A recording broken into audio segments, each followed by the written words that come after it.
내가 봐도 잘 만든 것 같아요. 옛날에 프로필 사진 찍을 때는 엄청 어색했는데. 네, 이젤케이님, 조동현님, 에버그린님, 기기오류님, 네, 감사합니다. 이제 시작해볼게요. 이거 안 나와. 이거 시작해도 안 나와. 네. 이중에 돈돈돈. 야, 너도 부자 될 수 있어. 야, 너도 하면서 이제 시작을 할 건데, 돈돈돈 두 번째 이야기 주제를 좀 이제 시작을 해보겠습니다. 어떤 주제로? 죄송합니다. 네, 많은 도움을 받으셨어요. 감사합니다. 자, 두 번째입니다. 이호중의 돈돈돈. 오늘 두 번째 시간이고, 좀 내용이 길어요. 지루하더라도 나중에 뭐 잘라서 보셔도 무방하니까 스트리밍은 다 연계돼서 하나도 편집 안 하고 나갑니다. 이겁니다. 이제 금리 인상 얘기가 나옵니다. 이 금리 인상이 뭐 아무 영향이 없느냐? 저는 굉장히 큰 영향이 있을 것 같아요. 굉장히 큰 영향이. 그런데 굉장히 큰 영향이 어떻게 이렇게 무서워지는지 앞으로의 향방을 좀 가늠해보고 예측해보는 시간을 가져볼까 하거든요. 어떤 사람은 그래요. 뭐 극단적인 사람들은 항상 그렇죠. 이제 금리 인상되면은 영끌한 사람들 다 망할 거다. 이제 이 멍청이들아 상투를 잡았으니까 너네 이제 망할 일밖에 없어. 그리고 헤헤헤 이러고 막 이렇게 이렇게 비아냥거리는 사람들이 있는데, 제가 항상 부자가 되려면 이제 돈이 많아야 되잖아요. 우리가 이 돈이 많은 이렇게 욕심이 많은 사람들은 어떤 마인드로 움직여야 하는지도 제가 마인드 컨트롤하는 그 내용도 조만간에 준비를 할 거거든요. 제가 제일 싫어하는 사람들이 행동 안 하면서 비웃는 사람들 제일 싫어합니다. 어쨌든 금리가 인상이 되면 우리는 어떻게 받아들여야 할지 시작해 보도록 하겠습니다. 돈돈돈 1화를 보셨던 분들, 이거를 부동산을 빼고 다른 거를 뭘 집어넣으셔도 좋다라고 저는 말씀을 드렸어요. 이제는 뭐 하도 많이 겪어봤으니까 제 입장에서는, 저는 뭐 경제학을 전문적으로 공부한 사람이 아니지만 우리가 상식이라는 걸 동원해서 그냥 기본적인 생각만 하더라도 유추할 수 있는 내용이다 라고 했기 때문에 지난 시간에 계란하고 비교해서 말씀을 드렸는데, 지금 문제는 부동산 가격이다 보니까 이거를 이제 오르는 이유를 이렇게 네 가지로 측면에서 말씀을 드렸던 거 다들 기억을 하실 거예요. 물량이 줄어들거나 사고 싶은 사람이 많거나 세금이 많이 붙거나 유동성이 문제가 되거나, 유동성이라는 게 문제가 된다는 얘기는 시중에 지금 문제가 되는 거는 유동성, 자금이 없어서 문제가 되는 게 아니고 자금이 너무 많아져서 문제라는 얘기가 되잖아요. 그래서 이 자금을 회수하는 가장 기본적인 1차적인 대응이 이제 금리 인상입니다. 왜냐하면 돈을 갖다가 어디로 움직이느냐의 싸움이거든요. 사람들이 금리가 오르면 대출 이자가 불어나잖아요. 그러면 내가 돈을 아무리 벌어도 이자로 은행에다 다 내야 돼. 그럼 그 은행의 이자도, 은행이 회수한 이자도 또 나라에다 또 내야 돼. 그러면 나라가 결국에는 돈을 끌어모은다는 얘기가 금리 인상이라는 얘기인데, 풀린 돈이 워낙에 많다 보니까 나라에서 돈이 너무 많아서 이렇게 다들 가격이 오르나 싶으니까, 야, 금리 좀 올려서 시중에 돈을 나라에서 좀 갖고 오자 해서 하는 게 금리 인상이다, 이런 얘기입니다. 그래서 대주제가 이제 유동성하고 관련된 내용이다라는 거 여러분들 아실 거예요. 뉴스를 한번 보겠습니다. 제 책이 누구야? 네, 저기 관리팀에 모르겠습니다. 저도 목소리만 들어서. 이런 뉴스가 나왔어요. 문재인 정부의 집값 안정 향한 불굴의 의지, 이게 마지막이랍니다. 이제 마지막인데요. 마지막 히든 카드가 통할까라는 내용으로 좀 이게 마지막에 최후의 히든 카드네요. 이게 뭔가 하고 봤더니요, 한국은행이 연내 금리 인상을 예고를 했대요. 그렇죠? 그 폭과 속도에 관심이 모아지죠, 당연히. 이제 그 돈을 갖다가 갖고 오겠다고 하니까, 시중에 풀린 돈이 너무 많으니까.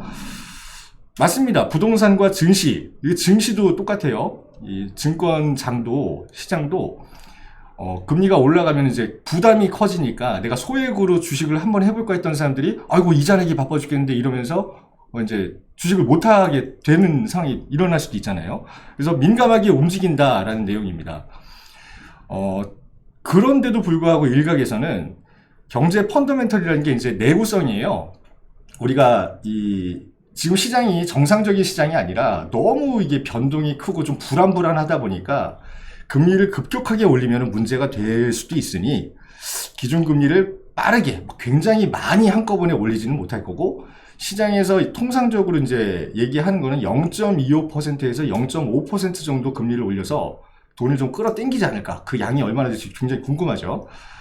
금리 인상이 되면 부동산 시장에는 큰 악재가 될 거다라고 보고 있습니다. 전문가들은요. 그렇지만 금리 인상의 속도가 이렇게 한꺼번에 확확 올리지 않는 이상은 주택 가격에 곧바로 충격을 주지는 않을 것 같다. 또 이런 얘기를 하고 있네요.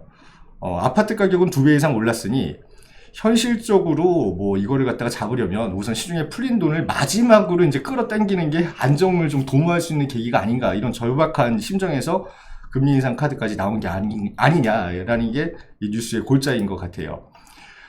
여러분들 얘기는 들어보셨을지 모르겠어요. 이 세계적으로 유명한 은행입니다. BNP 파리바 은행이라는 데가 있는데요. 제가 이 블로그를 보면서 겁이 덜컥 나더라고요. 와, 이 그래프 보니까 장난 아닙니다.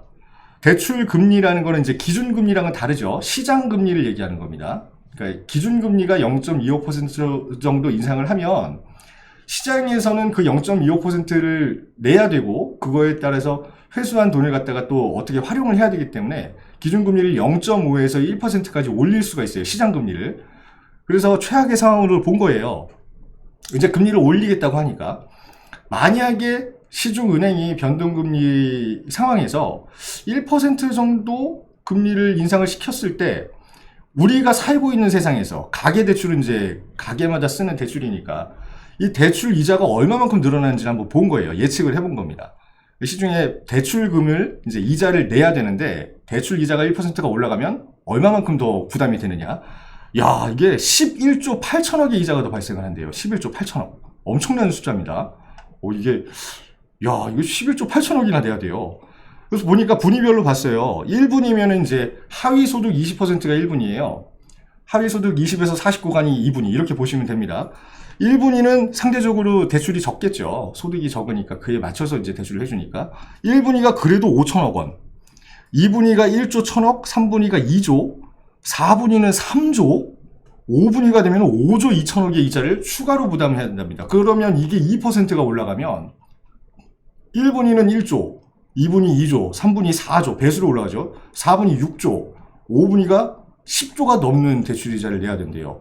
야, 이거 진짜 연끌하는 사람들 큰일 난 거 아닙니까? 그래서 이거 보니까 겁이, 우선은 1차적으로 이런 블로그라든가 뉴스를 보면은 마음이 콩 내려앉는 것 같아요. 와, 이제 빚내가지고 뭘 할 수 있는 시절은 지났구나.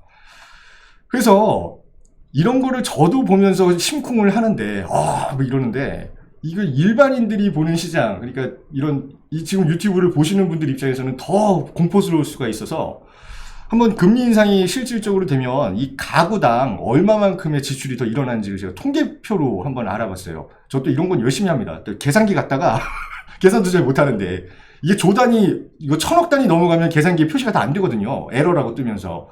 그래서 수기까지 동원해가면서 계산을 한번 해봤습니다. 자, 가구를 5분위로 나눴잖아요.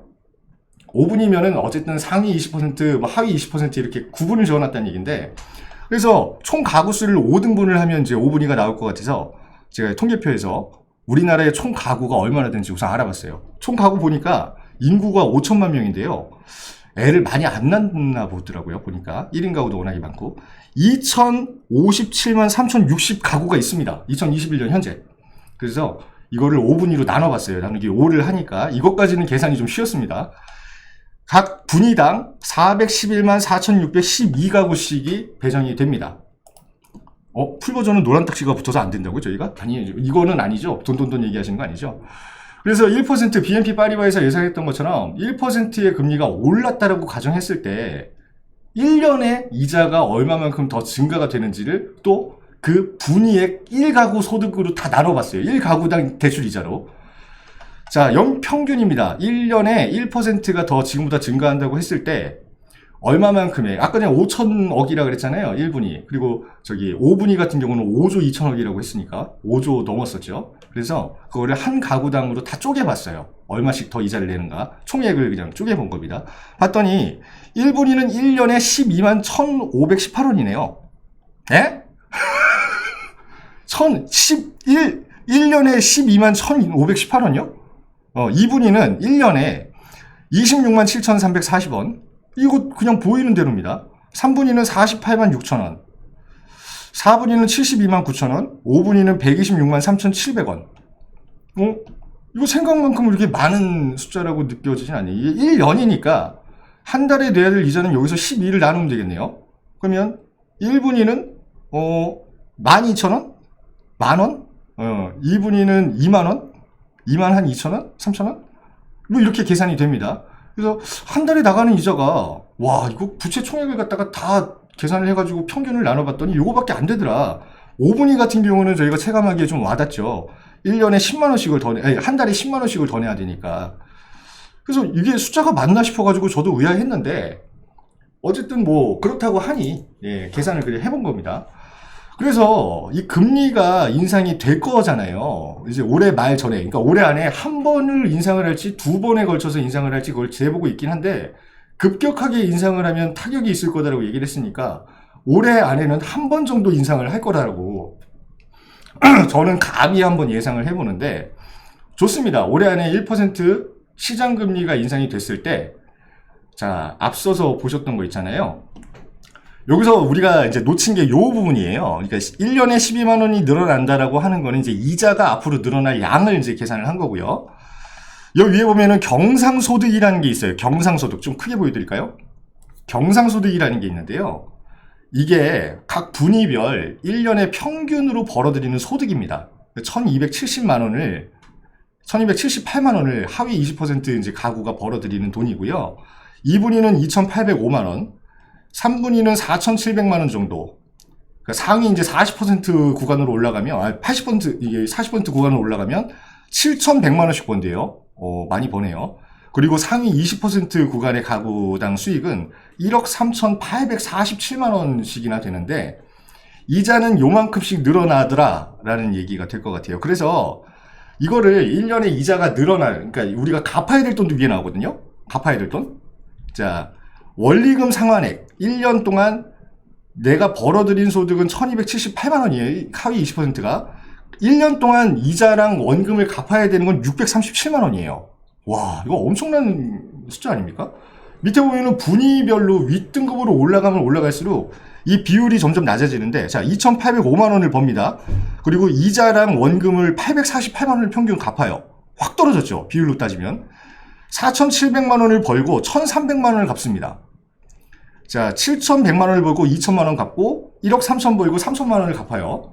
이거를 우선은 따져보는 거예요. 그래서 제가 여기서 문제입니다. 자, 금리가 올라가면 누가 더 힘들까? 그러니까 총량은, 이자 불어나는 거의 총량은 상위 5분위가 뭐 5조 얼마를 내야 된다고 했잖아요.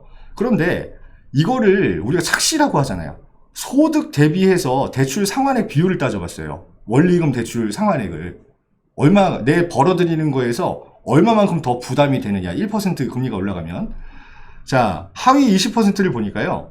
1년 동안 1,000만 원 벌면 498만 원을 냈어야 됐던 게 500만 8천 원을 내야 돼요. 500만 8천 원. 그러니까 이거 되게 많이 올라갔네. 1%나 올라갔네요. 다 1%씩 올라갑니다. 보통은. 근데 이 전체적인 비율로 따져보자라는 거예요. 내 순소득에서 순지출이, 고정 순지출이 얼마만큼 늘어나는가를 따져보는 거예요. 30에서 31, 29에서 30, 28에서 29, 21.6에서 22.5. 자, 누가 더 많이 늘어나느냐, 이 총량이. 항상 경제는 상대적인 잣대로 봐야 된다고 보는 사람입니다. 저는 상대적인 잣대. 누가 더 이자 부담이 커졌느냐를 한번 따져보는 거예요. 자, 그래서 봤더니 그냥 단순 수치로 봐서는 전체 비율에서 늘어나는 이 양 자체가 1분위가 제일 큽니다. 자, 영끌에서 집 산 사람 큰일 났다라고 하는데, 자, 그러면 무주택자 입장에서는 집값이 하락할 거라고 생각을 하면서 전세를 계속 연장해도 무방한가? 이거를 한번 따져봤습니다. 자, 그렇게 봤더니 전세 가격도 많이 올랐다라고 뉴스 계속 나오잖아요. 집값만 84%가 오른 게 아니고요. 이 정부 4년 동안에 아파트 전세값도 44%가 올랐어요. 따지고 보니까 서울 아파트 전세 평균이 6억 1천만 원이라고 하더라고요. 아파트 가격은 11억 2,375만 원이고, 전세값의 평균도 6억 1천만 원이 넘었습니다. 엄청난 지금 내용이죠. 이게 참, 그래서 제가 그냥 단순하게, 아까 전에 BNP 파리바에서도 단순하게 얘기를 했고, 다른 유튜버들 여러 전문가들도 단순하게 그냥 공개적인 수치로만 얘기를 하니까 저도 공개적으로 한번 볼게요. 이자가 1% 올라요. 그래서 대출을 끼고 집을 무리해서 산 사람이 망할 거라고 하는 기조가 이제 팽배해 있다. 만약에 그런 거에 공포심을 느끼신다고 하면 이걸 볼까요, 한번? 내가 서울 평균 전세를 대출을 끼고 들어가 살고 있는 사람과 그러니까 매매가 평균 아파트를 대출을 끼고 샀을 때 이자 부담을 그대로 계산한 겁니다. 자, 전세 6억짜리 들어갔어요. 전세를 왜 들어가 살까요? 전세를 왜 들어가 살지 한번 생각해 보셨습니까? 매매가 안 되니까 들어가는 거 아니에요? 대안이 없으니까. 자, 그래서 전세 6억짜리를 대출을 되게 많이 끼고 들어가요, 일반적으로. 제가 이거 대출 비율을 한번 제 나름대로 은행 자료를 갖다 따져봤더니 거의 65% 정도가 되더라고요. 거의 대부분이. 그래서 70% 그냥 맥시멈으로 잡았습니다. 이 시중 평균으로. 6억짜리 70% 대출 받으면 4억 2천이잖아요. 나는 현금이 적어서 전세를 살 수밖에 없는 사람들이라고 했으니까 현금 1억 8천 모아놓은 돈에 4억 2천 집값은 떨어질 거니까 4억 2천에 전세를 삽니다. 대출을 빌려가지고. 자, 매매의 경우 한번 볼까요? 돈이 나도 똑같이 없다라고 생각했는데 4억 정도, 현금 한 7억 정도는 있어요. 현금 한 7억 정도 있어요. 그리고 이거 대출을 해보려고 그랬더니 11억짜리 아파트를 사는데 대출 4억도 안 나와요. 실질적으로. 그러면 자, 4억을 빌렸어요. 그럼 11억짜리 살 때 대출 최대랑 전세 6억짜리 살 때 대출 최대 대출금을 알아보면 되게 웃긴 상황이 발생을 하죠. 전세 사는 사람이 대출금이 더 많아요. 지금 현재. 자, 그러면 이렇게 보자고요. 대출을 이빠이 받아가지고 1% 금리 올라가는 거랑 11억짜리 매매 대출을 잔뜩 받았는데 1% 올라가는 거랑 타격이 누가 더 크겠냐 이거죠. 그러니까 이런 얘기는 아무도 안 해준단 말이에요. 지금 현재. 자, 단순하게 보자고요. 똑같은 위치에 있는 사람이라고 봤을 때 전세입자가 더 힘들어집니까? 매매한 사람이 더 힘들어집니까? 똑같은 거주 환경에 똑같은 아파트에 살고 있더라도 매매한 사람이 부담이 더 클까요? 전세 살고 있는 사람이 부담이 더 클까요? 단순하게 보자는 얘기예요. 자, 집 가진 사람이 더 힘들 거라고 이때까지 생각을 하고 도저히 힘들어서 이자 부담이 커가지고 내놔야겠다라고 생각하는 사람이 많을 거라고 보세요? 아니면 전세 살기 힘들어 들어 죽겠다라고 하는 사람이 많을 것 같으세요?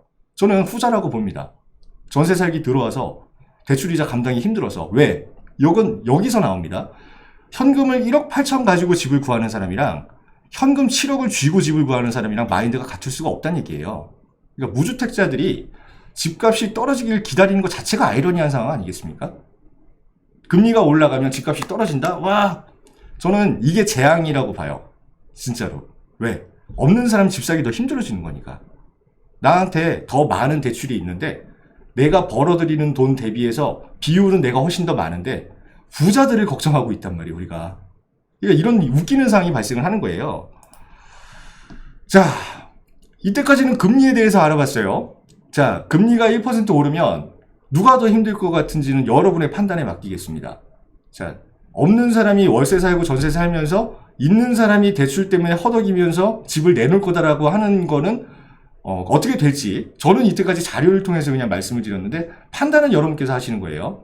판단은 여러분께서 하시고 저는 전혀 그렇게 생각을 안 하기 때문에 다음 내용으로 넘어갈게요. 자, 이제 어떤 뉴스가 또 나오는지 볼까요? 이제는 돈을 회수했을 때의 가정을 한 거예요. 지금 시중에 깔려있는 돈이 그대로 있고 정부가 깔린 돈을 뺏어오고 싶어가지고 금리를 올린다. 그랬을 때의 현상을 지금까지는 말씀을 드렸고 이제는 앞으로 벌어질 일에 대한 얘기를 한번 해볼게요.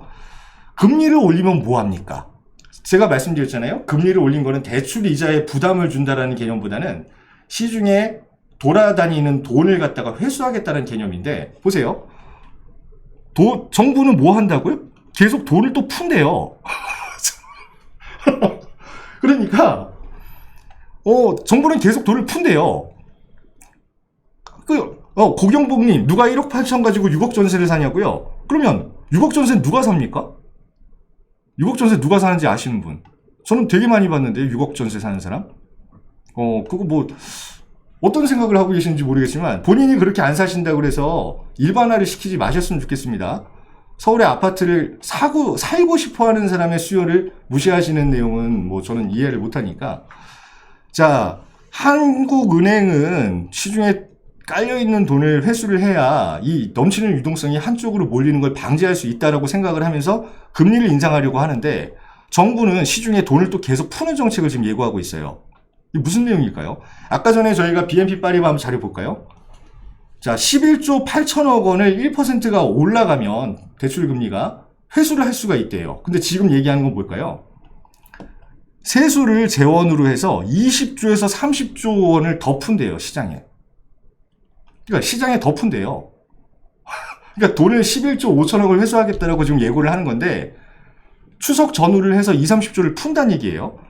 추가 재정을 투입해서 코로나19 피해 계층을 지원하고 좋다, 좋습니다.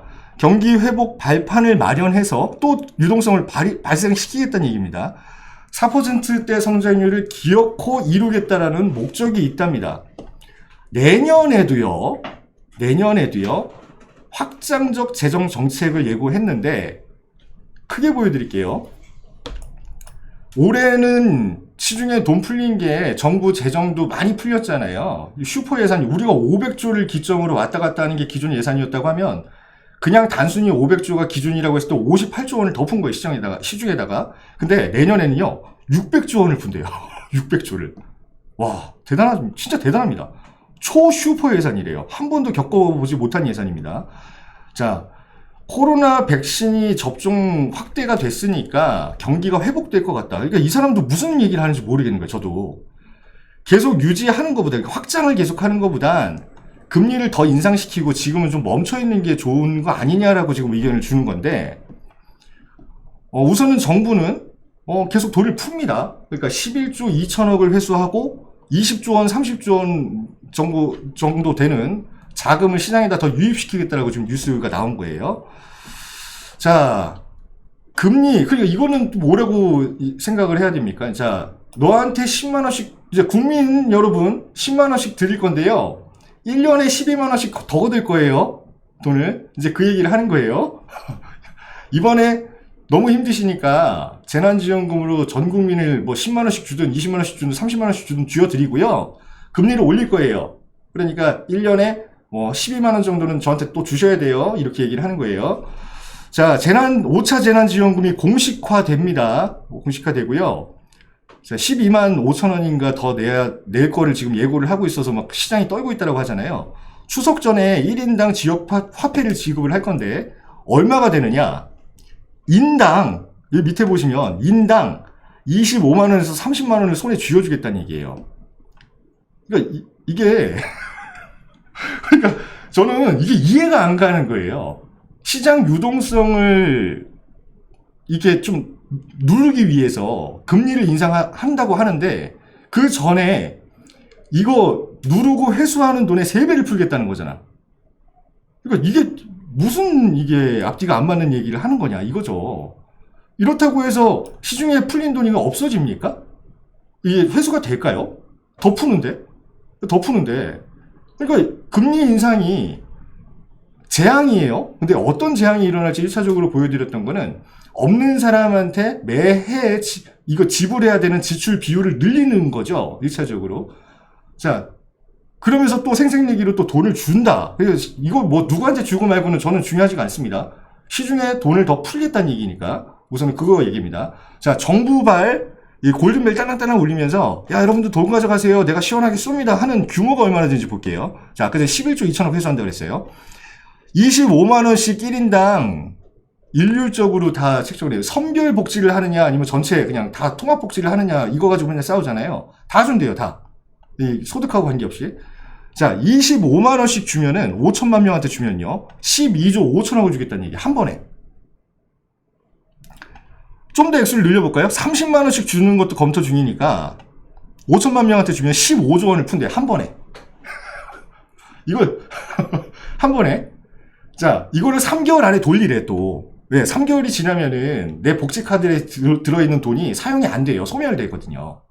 그러니까 이걸 돌리라는 거예요. 돈을 써서. 자, 좋은 정책, 나쁜 정책, 선심성 아니면 뭐 표심 잡기 이런 거는 머릿속에서 지워버리자고요. 시중에 돈을 풉니다. 자, 최하 12조 5천억에서 최대 15조 원까지가 예상되고 있고요. 이거를 갖다가 이걸 풀고 나서 그 다음에 11조 2천억 원을 전체적으로 걷겠대. 자, 늘어나는 겁니까? 줄어드는 겁니까? 이거 말장난하는 것 같아서 그러는 거예요. 저는 이거 좀 이해가 안 가는 좀 내용인 것 같아가지고 저도 이거를 쓰면서 한숨이 나오더라고 진짜로. 자, 우선 그러면 재난지원금이 풀리면은 그 재난지원금이 풀리고 이제 금리가 올라간다라고 가정을 한번 해볼게요. 이거 정부가 하겠다는 대로 이제 어떻게 흘러갈 건지를 봐야 되니까. 자, 재난지원금을 쓰는 주체는 누가 될까요? 뭐 추석 전에 30만원, 25만원씩 인당 가져가니까, 그쵸? 뭐 전부 다 고르게 받잖아요. 1분위부터 5분위까지 다 받습니다. 그 1분위 중에서도 뭐 이제 학생들, 자녀들 같은 경우는 막 카드 쓰고 막 하겠죠. 야, 나 이번에 나이키 신상 신발 나왔는데 그거 하나 질러볼까? 뭐 이러고 동네 가가지고 쓰면 되잖아, 그냥. 그죠? 그리고 진짜 없으신 분들은 생필품부터 사고, 그죠? 옷도 좀 사고, 뭐 나가서 뭐 진짜로 뭐 가구 같은 것도 하나 좀 보고 이래가지고 돈을 쓸 거란 말이죠. 자, 재난지원금은 꽁돈이에요. 지금이 아니면 못 쓰는 돈이란 말이에요. 한정적으로 주어지는 재화예요. 3개월 안에 쓰지 않으면 이 돈이, 귀중한 돈이 어떤 사람한테는 진짜 피 같은 돈이 날아가요. 그러니까 이 돈을 저금을 할 수는 없잖아. 왜? 쿠폰 형식으로 나오니까. 그러니까 이거 써야 된단 말이에요. 이 서민들 입장에서는 하위, 죄송한 말씀이지만 하위 40% 계층만, 하위 50% 계층만 이분법적으로 딱 잘라서 한번 생각을 해볼게요. 15조 가까이가 풀리는데 7조 5천억이 돌아간단 말이야. 왜? 하위 50%한테는 이 돈이 굉장히 귀한 거거든요. 3개월 안에 안 쓰면 없어지거든요. 그러니까 우리 식구가 내 식구인데 내 식구한테 일괄적으로 30만원씩 지불이 된다고 하면 그 돈을 갖다가 생활비로 다 쓰든 뭐 내 가지고 있는 현금은 이자가 더 나가든 뭐든 상관없이 이 돈을 먼저 소비를 해야지만 내가 이득을 보는 거니까 쓸 거란 말이죠. 이 소비의 주체가 어디가 되느냐 하면 우리가 물건 사잖아요. 물건. 그렇죠? 물건 사잖아. 기업한테 갈 거 아니에요. 생필품 살 거 아니에요. 뭐 농산물을 사 먹든 뭐라든 간에 어떤 마트에 가서 쓸 거 아닙니까? 그럼 이게 기업한테 가잖아요, 돈이.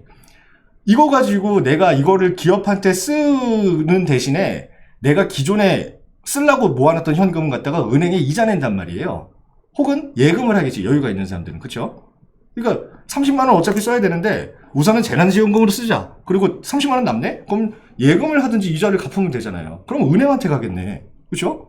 그리고 정부에서 세금을 다 매겨놨으니까 그 세금도 내야 될 거예요. 전기세도 내야 되고 수도세도 내야 되고 가스비도 내야 되고 뭣도 내야 되고 다 쓸 거 아니에요. 정부한테 세금을 내는가. 이렇게 세금대로 돈이 다 흘러간단 말이에요. 우선은 이것도 유동성이에요. 그래서 이게 얼마나 웃기는 얘기냐면 유동성을 좀 저하시키자라고 해서 금리 인상을 하는 건데 3개월 안에 유동성을 일으키는 짓을 또 이 한쪽에서 한단 말이에요. 근데 어느 쪽이 더 힘이 세냐면 이 3개월 안에 써야 하는 유동성이 더 세단 말이야. 우선 1차적으로. 그러니까 물이 더 센 거예요, 이게. 그러니까 밀려나는 거예요. 금리 인상이. 지금 단순하게 수치만 봐도. 자, 그래서 그건 중요한 게 아니고 현상이 중요하니까. 재난지원금은 어디로 갈까요, 그럼? 서민들은 쓰고 나서 없어요. 남는 거는 내 옷, 내가 먹은 음식, 그렇죠? 내가 낸 가스비, 내가 낸 이자, 흔적도 없이 사라진단 말이에요. 그러면 이 돈은 어딘가로 가 있단 말이죠. 그게 어디로 가냐고. 기업으로 가고 은행으로 가고 정부로 가요. 또 그러면 정부는 뭐 이거 내가 막 눈먼 돈 뿌렸으니까 빚내 가지고 뿌렸을 거 아니에요. 그러니까 정부는 적자예요. 그렇죠? 은행하고 기업은 돈이 들어왔잖아요. 어쨌든 간에 팔아서 들어왔고, 그렇죠?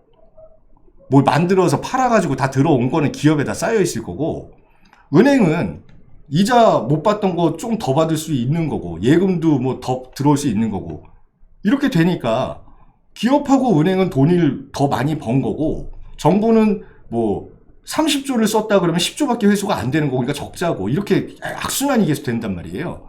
자, 그럼 기업하고 은행은 이 쌓인 현금을 또 어떻게 가공을 할까요? 이거를 다시 투자하거나, 그렇죠? 어떤 설비나 개발이나 그런 쪽에 다시 투자하거나 자기네들 직원들끼리 나눠 먹겠죠. 그렇게 됐을 때 이런 현상이 꾸준하게 계속 되풀이된단 말이에요. 자, 정부가 재난지원금을 56.6% 한테 선별적으로만 뿌려줘도 이런 상황이 발생을 하거든요. 선별적으로 뿌려주면 더 무섭습니다. 여러분 이거 똑바로 기억하셔야 돼요. 선별적으로 뿌려줘도 소득이 한정적인 사람들은 고맙습니다 하고 소비재로 다 써버린단 말이에요. 써버리면 이 부가 결국 이 돈이라는 게 위쪽에 2차 가공하는 사람한테 먼저 들어가고 그 위쪽에 유통하는 사람한테 들어가고 그 다음에 생산하는 사람한테 들어가고 이렇게 해서 꼭대기로 돈이 계속 순환한단 말이에요. 이게. 이해가 가십니까? 시중에 돈이 풀리면 소득이 상대적으로 적은 사람들은 소비를 하고요. 그 소비한 돈의 흐름의 꼭대기의 정점에 있는 거는 자본가란 말이에요.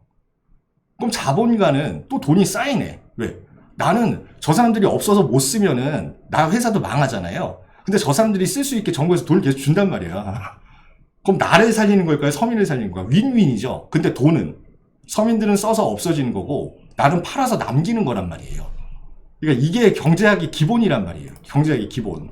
그러면 서민을 위했건 전체를 위했건 선별적 복지를 하던 뭐 모두를 위한 복지를 하던 간에 정부가 인위적으로 돈을 풀게 되면 돈의 종착지는 꼭대기로 올라간다니까. 그게 이걸 가지고 우리가 양극화라고 하는 겁니다. 양극화. 그러면 이거예요. 꼬우면 니도 사업하든가.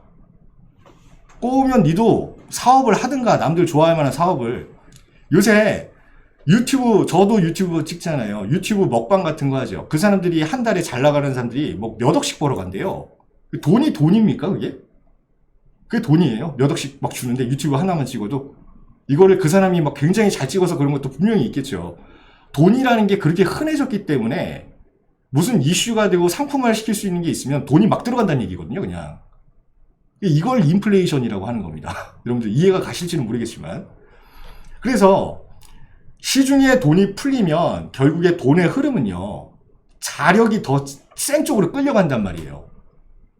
상대적으로 그 사람들보다 돈을 긁어모을 수 있는 역량, 그러니까 내 몸만 가지고 소득을 벌어야 되는 사람들은 돈이라는 걸 노동의 가치를 받으면 소비가 우선이고, 맨 위쪽에서 나는 아무것도 안 하고 손 하나도 안 대고 있어도 기계가 돌아가면서 생산을 해내니까 이걸 갖다 팔아야지 대량 생산하자 하는 사람들은 앉아서 돈을 긁어 모으는 구조가 계속 생긴단 말이에요. 그럼 돈이 양이 많아지면 어차피 분배되는 그거는 똑같은데, 맨날 패턴은 똑같은데 더 위쪽으로 쏠린다니. 이게 그대로 여기 피라미드에 나오는 겁니다. 이거 뭐 뇌로 보는 인간이라는 프로그램, EBS에서 나오는 프로그램에서 이런 경제학을 또 채널을 하나 찍었나 보더라고요.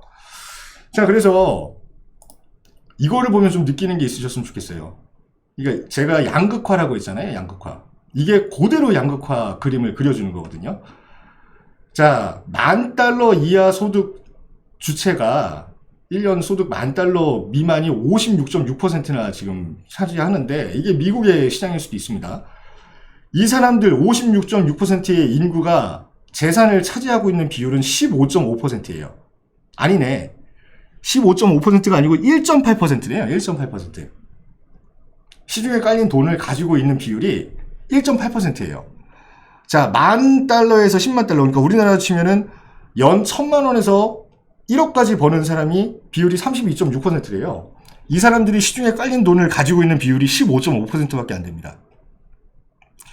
여기서 계속 쏟아 부어보자고요. 이 파일을 더 키워보자고. 계속. 이 피라미드를 뚱뚱하게 만들어 보자고. 더. 그러면 어느 쪽이 더 커질까? 결국에. 비율로만 따져봤을 때. 자, 10만에서 $100,000. 이거 우리가 100만 장자라고 하는 게 $100,000니까 거기까지 자른 것 같아요. 연 1억에서 10억까지 버는 사람 비율은 상위 10% 안쪽이에요. 상위 10%. 그 사람들은 뭐야? 그 사람들이 38.9%. 전체 우리 유동성 자금의 전체 38.9% 갖고 있는 거고, 0.9%라고 있어요. 이게 보면 $100,000 이상의 자산가들. 이 사람들이 0.9%밖에 안 되는데 1%가 채 안 됩니다. 이 사람들이 우리 시장에 지금 유동성이 깔려있는 자금 중에 43.9%를 독식하고 있다는 얘기입니다. 그러니까 지금 이거 무너지기를 바라는 사람들이 있잖아요. 이 폭락론자 유튜버들, 제가 되게 한심하다고 얘기하는 사람들이 뭘 바라는 거냐면 56.6%의 사람들이요, 이 자산 가치 가지고 있는 사람들이 폭망할 거다. 이제는 때가 왔다. 자, 1% 금리를 올리면 이 32.6%, 이거 9.8% 사람들부터 무너질 거다라고 하는 거예요. 그러니까 이게 이해가 가십니까? 자, 이게 9.8%가 망하는 게 빠를까요? 두 개를 합쳐가지고 거의 89.2%가 망하는 게 빠를까요? 금리를 1% 올리면. 여러분들 눈으로 보시면 딱 보이잖아요. 자, 이 상황이 된 거예요. 자, 그래서 유동성 자금이 많아지면 많아질수록 없는 사람은 소비하느라 급급을 하고 있는 사람들은 앉아서 돈을 버는 구조를 아까 전에 보여드렸어요. 그러면 주식 여러분들 많이 해보셨죠? 해보신 분들, 저는 안 해봐서 모르겠는데, 주식 해보신 분들 얘기를 들어보면, 작전 세력이라는 것도 있고요. 공매도라는 것도 있고요. 뭐 여러 가지가 있더라고요. 작전이라는 게 뭡니까? 라고 물어봤더니, 어떤 사람이 공모자들을 몇 명을 모아서 단기간에 어떤 주식을 대량으로 막 비싸게 매입을 한대요. 막 매입을 한대요. 그러면 그 주식의 주가가 팔 수 있는 파이가 줄어드니까 막 올라가는 거예요, 주가가. 그러면 이게 무슨 일이지? 했던 사람들이 뛰어든다는 거, 불나방처럼. 그 다음에 그 주가보다 더 상한을 치면은 한꺼번에 팔아버리는 거야. 이게 작전이라고 하더라고요. 단순해요. 돈이 몰려 있잖아요, 지금. 제가 지금 말씀드리고자 하는 게. 자, 이 사람들이 망했으면 좋겠다라고 폭락론자 유튜버들은 계속 얘기를 한단 말이에요. 계속. 뭐 때문에 큰일 났다. 경제 지표를 보니까 이제 걔네들 죽을 때가 됐다. 막 이렇게 얘기를 한단 말이죠. 그게 현실인가 아닌가를 이제 보는 거예요, 우리 시장에서. 돈이 모이는 곳에 돈이 또 몰려요. 그렇죠? 돈이 모이는 곳에 돈이 몰립니다. 왜? 돈이 먼저 이동을 하고 나면 그 한정된 재화의 가격이 올라가거든요. 가격이 올라가는 거 눈으로 보면 나도 이득을 보고 싶다 해가지고 물고기처럼 막 따라가. 그 미끼를 갖다가. 그래서 물고기 주변에 막 꼬여요. 그게 형성이 돼 있으면 거기는 굳건해지는 거예요, 이제. 그래서 그러면 있는 사람들은 돈을 가지고 어디에 투자를 하느냐. 그러니까 밀리언 달러, 막 백만장자, 억만장자도 있고요. 우리보다는 적어도 잘 사는 사람들은 돈을 어떻게 굴리는가를 알면 우리는 못 사니까 이러고 살고 있을 거 아니냐고요. 그 사람들이 어떻게 행동하는지를 생각을 하는지를 알고 있어야 집을 지금 팔아야 되느냐, 떨어질 것 같냐, 이런 거를 판단이 가능한 거지. 시장의 흐름을 파악을 못하면서 자산을 어떻게 처분해야 될지, 매수를 해야 될지 어떻게 논의를 하냐 이거죠. 그래서 저는 우선은 금리 인상에 따라서 제일 피해를 보는 사람들이 누가 될 거다라는 걸 먼저 말씀을 드렸고, 두 번째는 재난지원금은 또 푼다는데 재난지원금이 풀리면 유동성은 지금 금리 인상보다 더 큰 영향을 미칠 거다라는 내용을 이제 두 번째로 말씀을 드린 거예요. 그래서 재난지원금을 풀지 말라고 해도 풀 거고, 내년에 예산을 줄이라고 해도 예산을 늘릴 거기 때문에 그 돈이 어쨌든 한정된 쪽으로 몰린다. 그 한정된 쪽에 몰린 사람들, 한정된 자산을 많이 갖고 있는 사람들을 우리는 부자라고 하거든요. 부자. 네, 부자. 자, 부자가 돈을 움직인다 그러면 우리는 따라서 움직이면 안전하다라는 개념이 우선은 자리가 잡혀야 됩니다. 그래서 이제 양적 완화가 더 심해지면은 돈의 쏠림이 더 심해질 거라고 그랬잖아요. 그러니까 그 사람들은 돈을 어떻게 굴리는지를 한번 알아볼게요. 그러니까 오늘 참 내용이 씁쓸해요, 저도. 내용이 씁쓸한데, 우리가 받아들여야 될 재앙이라는 게 이런 거예요. 우리는 못 가질 거를 남들 위해서는 계속해서 거래를 할 수 있는 환경이, 더 수월한 환경이 만들어질 것 같으니까. 자, 부자들은 어떻게 그럼 돈을 움직이느냐. 자, 상위 10% 부자의 우선은 자산 규모를 볼게요. 3천조가 지금 시중에 깔려 있다고 하는데요. 우리나라의 부자라고 하는 사람들은 35만 4천 명이나 있답니다. 35만 4천 명, 뭐 적다면 적은 거고 많다면 많은 건데, 이 사람들이 3천조 중에 아까 전에 피라미드 보셨잖아요. 2,154조 원을 갖고 있대요. 그러니까 우리가 갖고 있는 돈은 이 사람들 비율이요 9.6%거든요. 9.6%? 전체 인구의 9.6%인데 9.6%의 자산가가 80% 정도의 아니 3분의 2니까 70% 가까이 되는 자산을 다 독식을 하고 있는 거예요. 상위 10%가. 이 사람들은 하여간에 무슨 부동산이 떨어진다고요? 알았어요. 그러고 말겠죠. 어쨌든 이렇게 많대요. 그래서 상위 10%의 총재산을 다 합쳐보면 대략적으로 3천조가 깔려있는 것 중에 2,600조 정도가 될 거다라고 이제 저는 이제 보고 있는데, 어쨌든 내용은 이렇습니다. 2,200조 정도가 있다고. 자, 부자들한테 돈 어떻게 버셨어요? 그랬더니 제가 얘기했잖아요. 꼬우면 너네도 사업하든가. 그러니까 사업을 해서 돈을 번 사람이 있고요. 두 번째는 부동산 투자를 해서 돈을 벌었대요. 우리나라에는 한정된 시장이고, 누차 말씀드리지만 이거 부동산을 해라라고 제가 말씀드리는 게 아니고요. 그냥 이 사람들 부를 막 끌어모은 사람들이 이렇게 했대요. 꼬우면 사업을 하든가 부동산을 하든가 둘 중에 하나 해, 너네도. 이렇게 얘기했다는 거예요. 물론 금수저도 있어가지고 상속도 받았고 증여도 받았고 했답니다. 자산 축적하는데 주된 방법 2개를 선택을 해보라 그랬더니 부동산 투자가 1등이래요. 1번이래. 이러니 부동산이 떨어지냐고. 돈이 계속 생기는데 뭐부터 하고 싶냐 물어본 거예요. 당신 내년에 더 부자 될 것 같은데, 자, 1순위 투자는 뭡니까? 부동산이래. 그 다음에 사업소득이래. 또 사업에 투자할 건데요?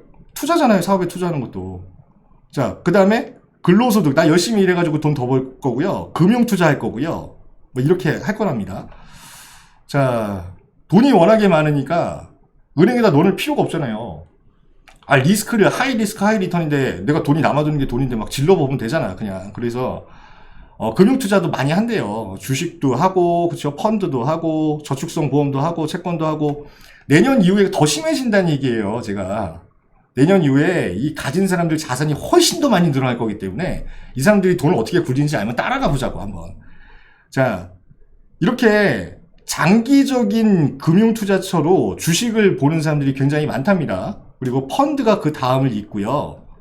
이것도 뭐 쭉 나열이 돼 있네요. 그래서 자산을 뭐 재배치할 거다라는 이 계획서도 쭉 나와 있고, 그러니까 제가 이걸 보여드리는 이유는 매해마다 이 한국 부자들이 얼마만큼 양이 늘어났고 자산의 가치는 얼마만큼 늘어났고, 그 다음에 이 사람들은 어떤 투자 성향을 보이고 뭐 때문에 돈을 많이 벌었고 이런 게 다 나와 있단 말이에요, 금융 보고서에. 여러분들 잊지 말고 지금이라도 해마다 어떻게 변해왔는지 한번 찾아보시는 거 나쁘지 않을 것 같아서 이 자료 갖고 왔고요. 부자가 생각하는, 거꾸로 우리가 보는 거랑 거꾸로 봅니다, 이 사람들은. 장기 유망 금융투자처는 주식이다라고 보는 거예요. 단기가 아니고 우리처럼 단타 치고 나오자 이런 사람은 거의 없어요. 장기적으로 유망한 투자처는 주식이다. 금리가 올라가고 뭐하건 간에 나랑은 상관없는 일이고, 나는 돈을 쥐고 있는 사람 입장에서는 무조건 주식을 하겠다라는 사람이 대다수가 이렇게 있다는 얘기예요. 그래서 우리가 시장을 그냥 냉정하게 보자고요. 주식을 할 건데 하자고 저도 봤어요. 주식 하고 싶어가지고. 뭘 골라야 될지 몰라서 봤더니요, 2447개가 상장이 돼 있고, 상장사가 비상장된 게 주식이 종류가 5512개가 있어요. 그래서 제가 아무리 이걸 공부를 새로 해보려고 해도 뭐가 올라가면 뭐가 떨어지고 뭐가 떨어지면 뭐가 반대급부로 올라가고 하는데 도저히 공부를 못 하겠는 거예요. 그래서 포기하게 되더라고요. 이거 대표적인 기업, 왜 장기적으로 봐야 되는지를 지금 얘기하는 거예요. 부자들이 장기적으로 봐야 된다고 하니까. 자, 남양유업이라고 어떻게 보면 망했죠. 망했어요. 자, 등락을 이렇게 막 계속 하는데, 뭐, 코로나 때문에 그런 것도 있고, 그쵸? 뭐, 마약 사건에 연루된 사람도 있었고, 뭐, 갑질 논란도 있었고, 막 그러니까, 차트가 막 올랐다가, 내려왔다가 또 지금 올라가고 있는 상황이고, 막 이런 게 보이더라고요. 그래서, 나만 잘하면 되는 게 아닌 게 주식인 거 아니냐. 그러니까, 나만 잘한다고, 내가 그렇게 차트를 잘 보고 잘 분석했는데, 불안하다는 얘기죠. 왜? 내가 아무리 신중하게 투자를 했다고 했는데, 오너 리스크라는 것도 있고요. 그죠? 뭐, 갑질 논란이 있고, 뭐, 공장이 불이 날 수도 있고, 오늘 쿠팡도 진짜 안타까운 내용이지만, 그렇게 될 수도 있으니까. 뭐, 그런 게 불안하니까 중장기적으로 봤을 때 시장 전망을 좀 길게 보고 판단을 해서 투자를 해야 되는 게 주식이다라고 부자들은 생각을 하는 것 같아요. 제가 볼 때는. 비트코인 같은 거는 보십시오. 이거 뭐, 일론 머스크라고 여기 동그라미 그려져 있는데 이 사람 비트코인 거래 안 한다고 하니까 폭락했잖아요, 지금 또. 그랬다가 또 재개를 검토하고 있다니까 또 올라가고. 그러니까 남의 손에 맡겨서 등락을 거듭하는 투자 상품은 실체가 없으니까 이건 안 하는 거고, 비트코인은 아까 전에 투자 순위 없었거든요. 주식이나 펀드는 중장기적인 관점으로 보는 게 부자들의 관점이더라. 그래서 뭐 이런 내용은 그냥 그냥 이해만 하고 가시라고 제가 준비를 한 거고요. 부동산이 떨어질 거라고 하는 사람들한테 제가 얘기하고 싶은 내용은 여기 있어요. 부자들은요, 안전한 거를 원하는 겁니다. 안전한 거. 그리고 귀한 거를 원하는 거예요. 귀한 거. 그냥 실체가 있으니까 어디 도망 안 가잖아요. 발 달려서 부동산이 도망가거나 그런 거 없으니까. 안전한 거를 좋아하는 거고, 귀해질 거를 좋아하는 거예요. 자, 최근 5년 동안에 주식 자산은 비중이 감소가 됐고요. 이런 것만 알았어도 우리가 진작에, 그쵸? 부자들이 어디에 얼마만큼 더 비중을 높여서 투자를 하면 우리도 따라해야겠다, 이런 거를. 부동산 자산은 계속해서 상승하는 겁니다. 그러니까 부동산이 귀해질 거고, 부동산이 더 가격이 오를 것 같으니까 묻어놨을 거 아닙니까? 그 중에서도요, 거주주택의 비중이 증가했대요. 주택이잖아요. 그쵸? 주택의 비중이 작년 대비해서 올해 더 올라갔기 때문에 올해 주택가격 떨어졌다는 뉴스 들어보신 적 한 번도 안 계실 겁니다. 그러니까 돈은 회수되는 게 아니라 시중에 더 풀리는데, 뉴스는 우리가 돈이 금방 회수가 돼가지고 있는 사람부터 씨가 말라서 다 부동산에서 내놓을 거다라고 생각을 하는데, 저는 현실은 다르게 보니까 이런 자료를 보여드리는 거예요. 2021년 비중이 넘어오는 거는 보고서가 아직 안 나와서 모르겠지만, 제가 100% 약속드릴 수 있는 거는 거주주택의 보유 비율이 더 올라갈 겁니다. 부동산 비중에서. 그리고 부동산 자산에 금융자산을 묻어놓는 분명히 이 비율도 거의 60%에 육박하게 올라갈 거라고 저는 확신하고 있거든요. 그런데 우리는 부동산 가격이 떨어질 거다라고 보는 거예요. 돈의 흐름하고 정반대의 예측을 하고 있는 거예요, 지금 현재. 그러니까 부자들은 왜 그럼 부동산에 그렇게 묻어놓느냐. 이 표 하나면 끝나는 거잖아요. 찾는 사람은 6만 2천 명씩 있는데 나오는 물건은 계란 얘기했잖아요. 나오는 물건은 62개가 필요한데 50개, 27개, 31개, 11개 이렇게 예측이 눈에 딱 보이게 되는데 가격이 떨어질 거라고 예상하는 게 더 바보 아닙니까? 그러니까 저는 이해가 안 가는 거예요, 이게. 이 가격이 떨어져야 정상 아니에요, 이거? 제가 단순하게 네 가지 말씀드렸는데 다 지금 적용되잖아, 다. 이 사람들은 실제로 거주하는 집을 원하는 사람들일 수도 있고 투자로 집을 사려고 하는 사람들일 수도 있어요. 어쨌든 찾는 사람은 6만 2천 명씩 있다는 얘기예요, 1년에. 근데 공급되는 집은, 거래할 수 있는 집 양은 가면 갈수록 줄어드니까 부자들 입장에서는 아이고 내가 지금 집을 사놓으면 돈이 되겠구나 하고 2천조를 넘는 돈을 갖다가 비중을 56%, 58%를 들여서 이 집을 매수하고 있는데 우리는 그 집 가격이 떨어질 거다라고, 폭락을 할 거다라고 예상을 하고 있는 거예요. 이런 경우가 어디 있습니까, 세상에? 그러니까 이런 경우가 어디 있어요? 이렇게 차트를 보여주고 있는데도 떨어진다라고 얘기를 한다 이거예요. 자, 유동성 자금에 대한 주제로 시작을 했는데, 그렇죠? 유동성 자금이 줄어들까요, 늘어날까요? 라는 얘기. 저는 유동성 자금이 올해 2% 정도를 시중금리를 인상을 해야지 줄어들 거다라고 봅니다.